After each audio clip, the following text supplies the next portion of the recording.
지디와 제니 2021년 최고로 핫한 커플이죠. 물론 인정은 안 했지만 이 커플은 가요계 선후배 사이인데요. 같은 소속사니까 아마 자만추겠죠? 지디, 제니를 시작으로 제 주변에도 많은 커플들이 탄생하고 있는데요. 봄이 그렇게도 좋냐 멍청이들아. 봄이 찾아오면서 많은 남녀 청춘들이 짝을 찾기 위해 노력하고 있습니다. 연인을 만나는 방법 중 가장 친근한 방법은 바로 소개팅이죠. 그런데 이 소개팅이 조선시대 때도 있었다는 사실 알고 계셨나요? 오늘은 다가오는 봄을 맞아 소개팅에 대해 이야기해 보겠습니다. 한국의 소개팅은 조선시대로 거슬러 올라갑니다. 조선시대의 왕이나 세자가 왕비 혹은 세자빈을 맞이하는 제도로 간택이라는 것이 있었는데요. 간택은 일종의 경연으로 수많은 양반가의 여식을 모아놓고 심사를 거쳐 적합한 인물을 고르는 것이었습니다. 드라마 해를 품은 달을 보면 김유정과 김소연이 서로 여진구에게 간택받기 위해 경연을 벌이는 장면을 볼 수 있죠. 조선 왕조실록에서 보면 처음 간택을 시작한 건 세종이었는데요. 간택이 진행될 때는 금올령을 내려 양반은 물론이고 서민까지 결혼을 할 수 없었다고 합니다. 세조의 딸과 김종수의 손자는 길거리 헌팅으로 결혼에 성공했다고 하는데요. 조선 후기 만담집인 금계필담을 보면 세조의 딸이 아버지 수양대군의 잔혹성에 환멸을 느끼고 궁을 떠나 위랑하던 중 김종서의 손자가 시골 사람 같아 보이지 않는데 어째서 이런 곳에 계시죠? 라고 말을 걸었고 이 말에 호감을 느껴 처수에 따라간 것을 시작으로 결혼에 성공했다는 설입니다. 지금의 헌팅 멘트와는 많이 다르긴 하지만 이 조상님도 나름 용기를 내서 말을 걸었던 것 같네요. 보쌈 해간다는 말 들어본 적 있으신가요? 조선시대에는 보쌈이라는 중매 문화도 있었습니다. 보쌈을 하는 경우는 두 가지였는데 하나는 양반집 딸이 재혼을 할 팔자인 경우 사람들 몰래 외간 남자를 보에 싸서 잡아다가 딸과 재우면 다른 곳으로 시집을 갈 수 있었다고 합니다. 다른 하나는 노총각이 몰래 과부를 보에 싸서 데려와 결혼하는 경우였는데 법적으로 재혼이 금지되어 있었지만 노총각 처녀 계신 이야기가 퍼져있던 시기에는 관청에서도 이를 알고도 모른 척한 경우가 많았다고 합니다. 지금 시대였으면 심각한 범죄였을 텐데 우리나라에 이런 일들이 일어났다는 게 참 놀랍죠. 왕실과 양반가에서만 인연이 이루어진 건 아닙니다. 조선시대 정월 대보름에 도신각의 종소리를 들은 사람들이 가까운 다리에 가서 답교라는 다리 밟기를 하는 풍습이 있었는데요. 이 다리를 밟으면 1년 동안 다리에 병이 나지 않는다는 설이 있었다고 합니다.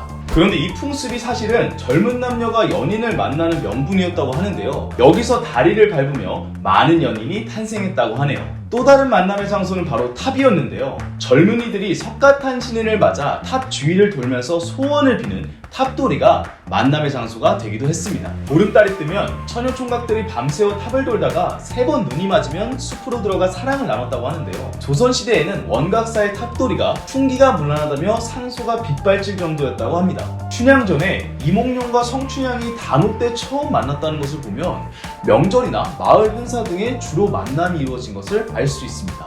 이렇게 사랑이 싹트는 조선시대에 사랑꾼으로 유명한 사람이 있었는데요. 바로 고종과 명성황후입니다. 을미사변 이후 덕수궁에 처음으로 전화가 설치되고 아무리 멀어도 목소리를 들을 수 있다는 말에 고종은 명성황후의 무덤인 홍릉에도 전환을 놓으라고 명령했습니다. 매일 아침마다 전화를 걸어 어제 춥지 않으셨소? 하며 명성황후에게 안부를 전했다고 하는데요. 사랑꾼에 대적하는 희대의 바람둥이도 있습니다. 바로 어우동인데요. 어우동은 조선시대의 유명한 바람둥이였다고 합니다.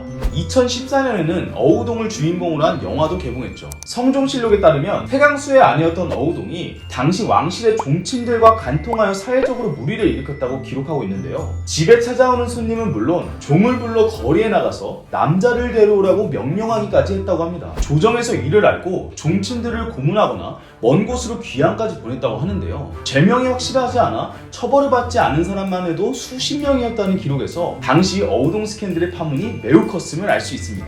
조선시대를 지나 현대에서도 많은 젊은 남녀의 만남이 이루어지고 있죠. 미팅이 활발해지기 시작한 때는 1960년대 중반부터인데요. 그 시절 미팅은 주로 대학 대 대학, 과 대 과로 이루어졌습니다. 각 남녀 그룹의 대표 주자는 주로 해당 학과의 과 대표가 맡았는데 과팅을 얼마나 많이 잡아오는가가 과 대표가 갖춰야 할 능력 중 하나라고 여겨질 정도였습니다. 80년대에 들어서는 소개팅이 성행하기 시작했는데요. 여럿이 만나는 미팅보다 주선자의 소개로 단둘이 만나는 소개팅이 비교적 커플이 되기 더 쉽다는 장점으로 빠르게 확산되었습니다. 90년대에는 PC통신을 통한 소개팅이 유행했는데요. PC통신사 천리안의 싱글 탈출이나 나우누리의 나우폰팔 등은 만남을 주선하는 일종의 중매 서비스를 선보이며 인기를 끌었습니다.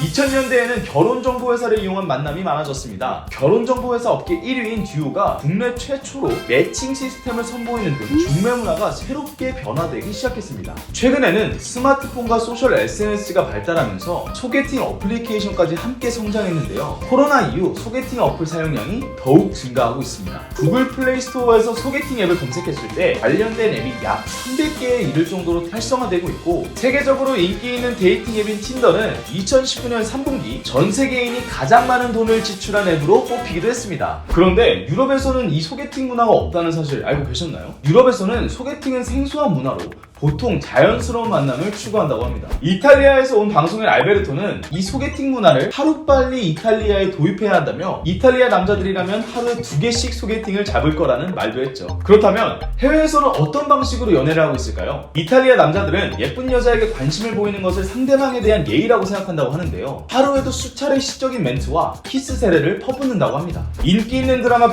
빈센조에서도 이탈리아에서 온 송중기가 손모션과 함께 다양한 리액션을 하는 걸 볼 수 있죠. 프랑스에서는 결혼보다 동거 문화가 많다고 하는데요. 동거인도 보호자 역할을 할 수 있어 유럽 전체가 점점 결혼 대신 동거를 하는 추세로 변하고 있습니다. 미국은 한국의 썸처럼 getting to know 라는 서로 알아가는 기간이 있다고 하는데요. 이 시기에는 여러 명의 이성과 데이트를 할 수 있다고 합니다. 물론 사람들의 가치관에 따라 조금씩 차이가 있다고 하네요. 동서양의 차이만큼이나 나라별 연애 문화도 확연히 다른데요. 첫 만남의 떨림과 서로를 향한 진심은 나라가 달라도 변하지 않는 법이겠죠? 날씨가 정말 따뜻해졌네요. 이제 정말 벚꽃의 계절이 돌아왔습니다. 저도 올해에는 꼭 여자친구와 함께 벚꽃 구경을 좀 가고 싶네요. 내년에는 마스크 없이 벚꽃 구경도 할 수 있었으면 좋겠습니다. 저는 그럼 다음에 더 재밌는 영상으로 찾아오겠습니다. 다음에 만나요.